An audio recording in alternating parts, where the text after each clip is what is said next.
স্বাগত ডেডলাইন ঢাকায়, আপনাদের সাথে আছি গোলাম কিবরিয়া। সবজির ভরা মৌসুমে ক্ষেতের ফসল নিয়ে মাঠে বসে আছে অসহায় কৃষক। বছরের শুরুতেই নতুন বই হাতে পেয়েও অনিশ্চয়তায় শিক্ষার্থীরা। দেশের বৃহত্তর মুসলিম জামায়াত বিশ্ব ইজতেমায় যোগ দিতে ভোগান্তিতে পড়ছেন মুসল্লিরা। উদ্দেশ্য যাই হোক, হরতাল অবরোধের মতো কর্মসূচিতে ভোগান্তি হয় সাধারণ মানুষের। বিষয়গুলো নিয়ে কথা হবে আজকে ডেডলাইন ঢাকায়। আজ আমাদের সাথে স্টুডিওতে আছেন পলিসি রিসার্চ ইনস্টিটিউটের নির্বাহী পরিচালক ডক্টর আহসান এইচ মনসুর, আছেন অ্যাকশন ইট বাংলাদেশের কান্ট্রি ডিরেক্টর ফারাহ কবির এবং দৈনিক আমাদের অর্থনীতি সম্পাদক নাইমুল ইসলাম খান। স্বাগত আপনাদের। এছাড়া বগুড়া থেকে যোগ দেবেন সহকর্মী হাসিবুর রহমান বিলু, আপনাকেও স্বাগত।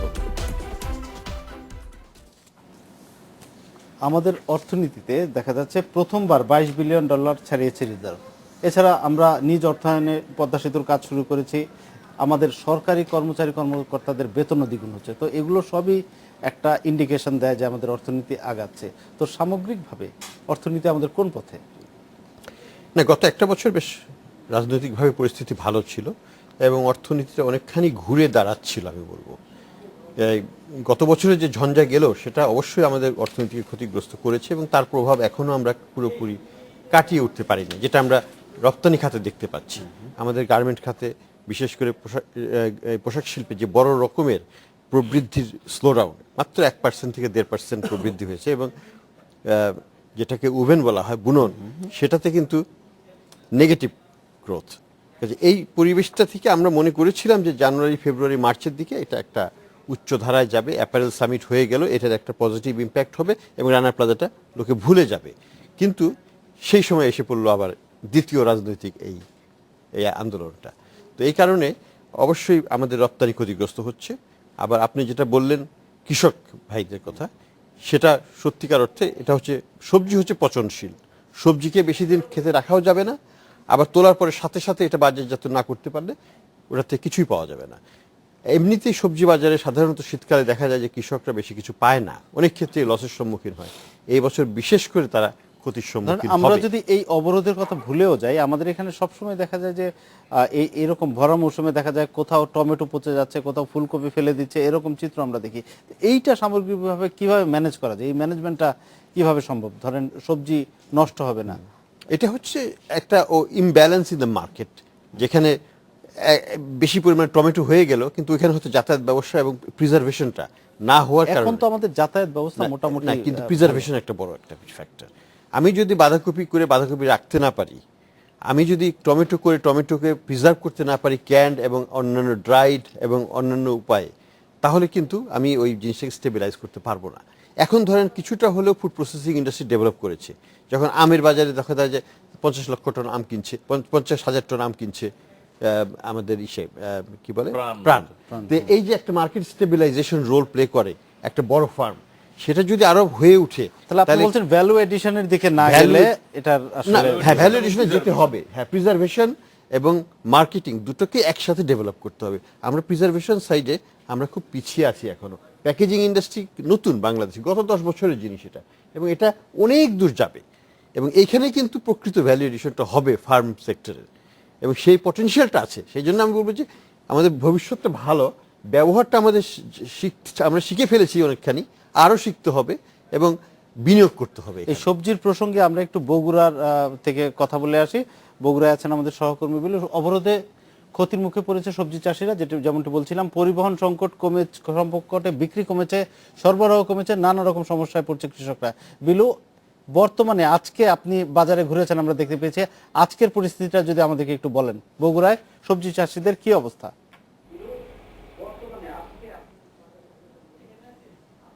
কিবরি ভাই, আমি আজকে যেটা দেখেছি মহাস্থান সবজি বাজার, যেটা এই অঞ্চলের অন্যতম বৃহত্তর একটা সবজি বাজার, সেখানে কিন্তু চাষিদের হাতে যেসব সবজি আসে, বিশেষ করে বাঁধাকপি, ফুলকপি, গাজর, টমেটো, এগুলো বলা যায় কিন্তু একেবারে পানির দামে বিক্রি হচ্ছে। তবে গত 2 দিনের তুলনায় কিন্তু আজকে বাজারটা ভালো। 2 দিন আগে বাঁধাকপি, ফুলকপি বিক্রি হয়েছে 30 থেকে 40 টাকা মনে, আর আজকে সেখানে কিন্তু একটু বেশি, কোথাও গিয়ে 100 টাকা হচ্ছে, কোথাও আরেকটু বেশি, এই রকম অবস্থায় আছে।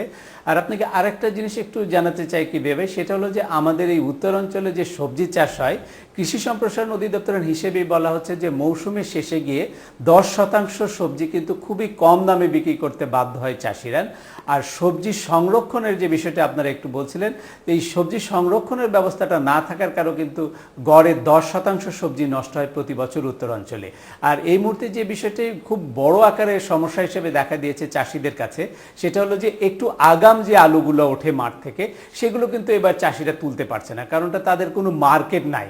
আর এরপরে যেগুলো হিমাগারে সংরক্ষণের জন্য রাখা হবে বা আনা হবে, সেগুলোও কিন্তু একটা জটিলতার মধ্যে পড়বে। এবার কিন্তু আর একটা আশঙ্কা হচ্ছে যে আলু চাষিরা একটা বড় ধরনের লোকসান গুনতে বাধ্য হবেন হয়তো এই অঞ্চলের চাষিরা, যদি পরিস্থিতির উন্নতি না হয়। বিলু, আপনি বলছিলেন যে দাম কিছুটা ভালো হয়েছে গত 2 দিনের তুলনায় আজকে, এটা কি পুলিশি নিরাপত্তায় পণ্য পরিবহন ব্যবস্থা শুরু হওয়ার জন্য নাকি অন্য কোনো কারণ আছে এর পেছনে?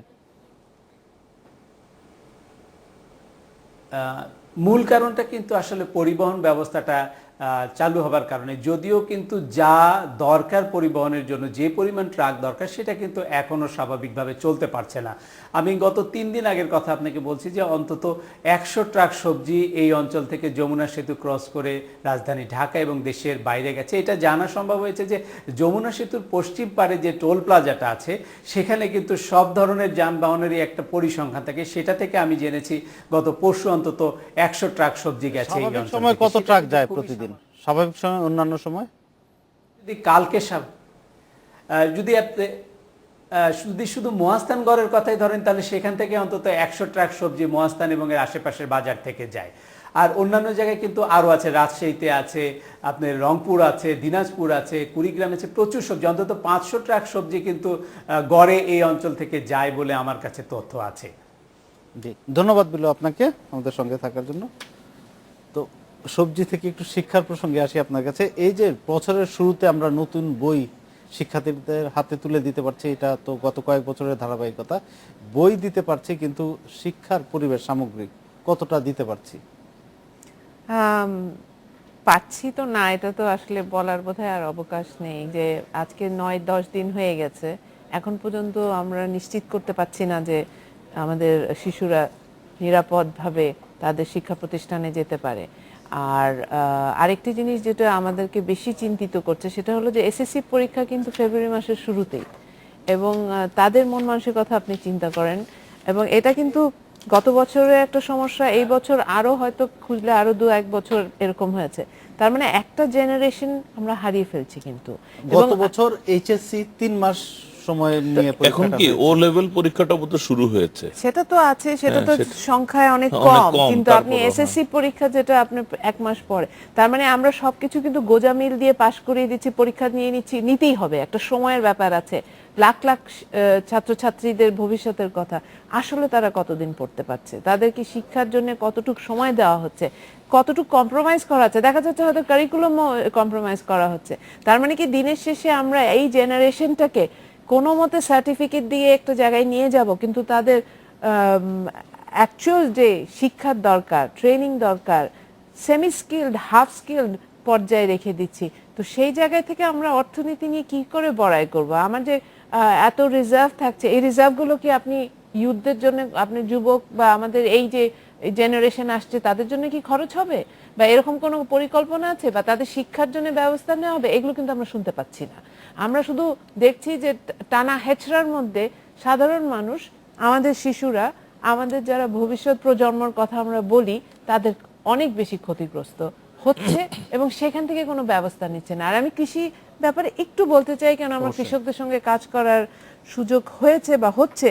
আমরা কি এর আগের বছরগুলোতেও ওনাদের এই জন্য কোনো পরিকল্পনা নিয়েছি? কেন আপনি জানেন কিছু বছর আগে আলু পুরো রাস্তায় ফেলে দিতে হয়েছে, তার আগে টমেটো, তার আগে তরমুজ।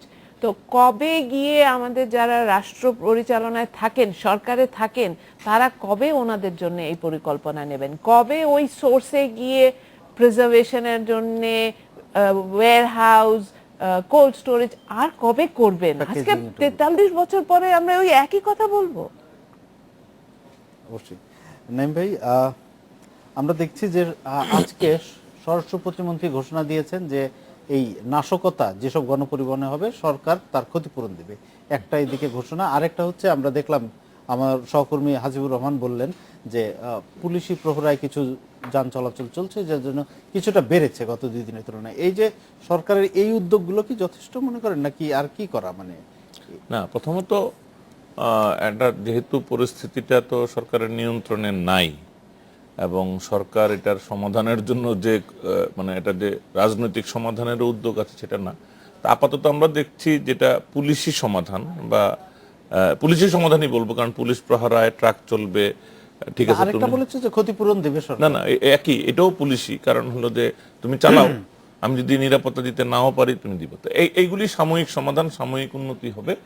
এবং এটা করতে করতে যদি যারা আন্দোলনকারী তাদের যদি ব্যাকবোন অত স্ট্রং না থাকে, তারা এক সময় সাকাম করবে, তারা চলে যাবে। তো এটাতে হয়তো অল্প কিছুদিনের মধ্যে আমরা হয়তো দেখতে পারি যে এই পর্বটা শেষ হয়ে যাবে।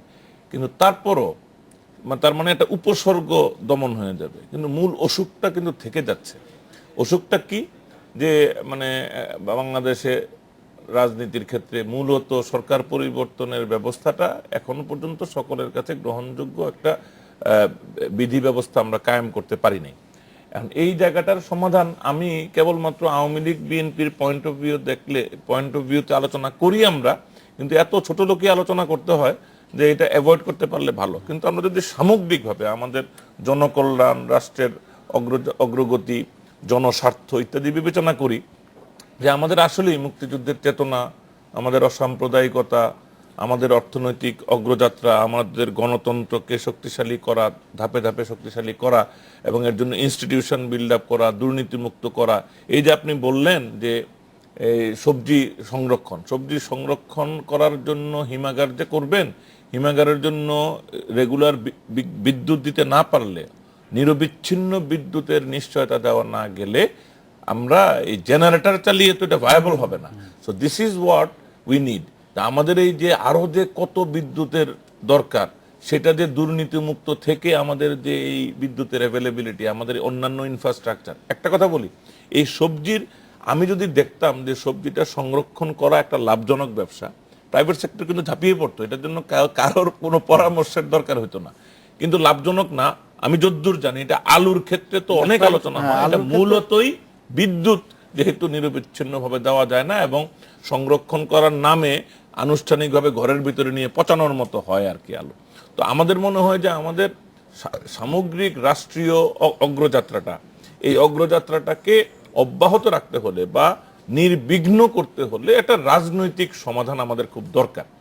এখন রাজনৈতিক সমাধানটা না করে বুদ্ধি, কৌশল, দমন পীড়ন ইত্যাদি দিয়ে অনেক দূর যাওয়া যায়, হয়তো পুরো 5 বছরও যাওয়া যাবে, কিন্তু তাতে কিন্তু আমরা এইটা বলতে পারবো না যে আমাদের দেশে রাজনৈতিক সমস্যার সমাধান হয়ে গেছে, কারণ অসুখটা চাপাই থাকবে। এরকম হয়, এগুলি শারীরিক চিকিৎসার ক্ষেত্রেও আমরা প্রায়শই উপসর্গকে দমন করে মানুষ মূল চিকিৎসাটা একটু দেরি করে, বা সুযোগ মতো হয়তো টাকার সংস্থান করে যে কবে টাকা হবে তারপরে অপারেশনটা করবো ইত্যাদি। তা আমার মনে হয় বাংলাদেশেরও একটা বড় একটা সার্জারির কেস আমরা আসলে নানানভাবে এটা এখন চালাচ্ছি, কিন্তু সমাধান করতে হবে today or tomorrow, this year or next year. এটা সমাধান করা দরকার, নইলে আপাতত দেন গত 1 বছর শান্তি ছিল, হয়তো আবারও কয়েক মাস শান্তি থাকবে, কিন্তু এই শান্তিটার উপরে রিলাই করতে পারবে না। বড় বড় ইনভেস্টমেন্টের ক্ষেত্রে এগুলি সাংঘাতিক রকম প্রতিবন্ধকতা হিসেবে কাজ করছে। আমরা একটা বিরতি নিয়ে আসি, নিচে একটা বিরতি, সাথেই থাকুন।